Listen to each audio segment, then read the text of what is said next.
Here's everything you need to know in the Dragapult mirror, and honestly, it's not as hard as you'd think. So going into it, the main ideas is you need to set up a optimal board from your hand, survive the opening turn, so you don't want to attack straight away, and also punish opponents for bad starts, and sometimes win by board wipe or outpacing them. So it's going to be mainly about finding these opportunities in the match that can win you the game early, because at the end of the day, most games in this matchup are over pretty early on. And also, you usually win by making better sequencing choices and making better decisions under pressure. Now, early game with Dragapult, you usually have a good start or you just don't. Especially in this matchup, the end result is often based on your starting hand, whether you win or lose. We choose to go second into this matchup due to the decreasing chances of bricking compared to you going first. And if both players get good starts, the person going first will win. However, usually the person going first won't have a great start, which gives the person going second a huge advantage. Now, this is what your kind of average start will look like. Usually going first, usually like a Duskull, Budu, double Dreepy. However, it really can vary. You can have a full bench, or you could have just a Dreepy and a Budu and a Dream. Now, going into it, so this is the ideal board, depending on how many Pokemon you can get out. Just here, it explains it. You can quickly have a look at that.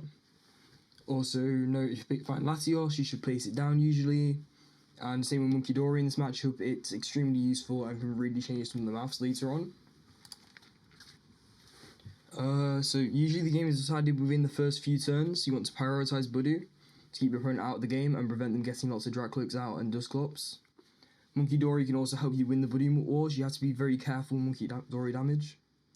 If you do 10 damage to your opponent, but you do 10 damage back to you, you can either knock out the Budu or put damage elsewhere. Usually knock out the Budu.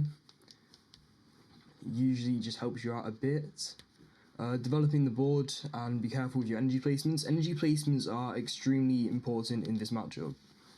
A lot of the time you'll lose the matchup because your energy placements are wrong, or your energy is completely taken off the board. So you need to be very careful with where you place your energy and just keeping a lot on board at one time.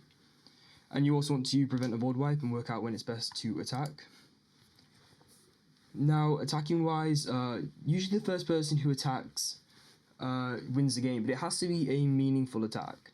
So if you just attack into a Budu and do 60 damage count onto the bench, you will lose the game. However, let's say you take out a double Duskull, or you take out a Dracloak with 2 energy on it, and a Duskull on bench, or a Budu. You're taking multiple prize cards, you're taking threats off board and decreasing the chances of your opponent making a play. Now, your 3 options are you either wipe lots of energy off board, you wipe Dusknoir potential off board. However, once again, you need to have a Dusknoir so you can return with a KO on a Dragapult, if that sort of makes sense. Then also wiping Dracloaks from the board. If you can take every Dracloak off board from your opponent, then you just win, usually. So if you see double Dracloak on bench, you have a Dusclops, and you can go boss, KO double Dracloak, then go for it. And with the Dusclops in play, usually that's not really necessary, it really depends.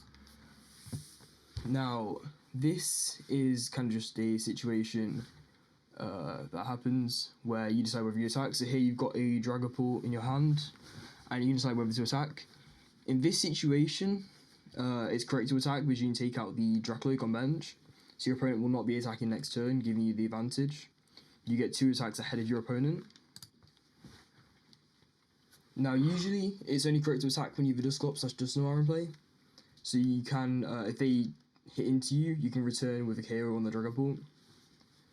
Or they have to prioritise KO in the Dusknoir, leaving a Dragapult with no damage in place, so you get the first hit on the Dragapult. Usually, the person who gets the first hit on the Dragapult does win. However, if you have Dusknoir in play, you can kind of change that. Sometimes, also, if you don't attack, your opponent will board wipe you. So in that situation, if your opponent probably will board wipe you next turn, you might be forced into attacking. Even if it isn't an optimal attack, just staying in the game is really important. And you can also sometimes prevent this with Budu plays, however it's rare. There is slightly more into attacking, which I might make an updated guide for when Perfect Order releases and rotation hits. Now, also, if the game isn't over by this point, then you will have to calculate the best play by yourself. There isn't any real, like, set ways to play it, as the situations really vary, especially later on. There's so many different, like, scenarios that can unfold.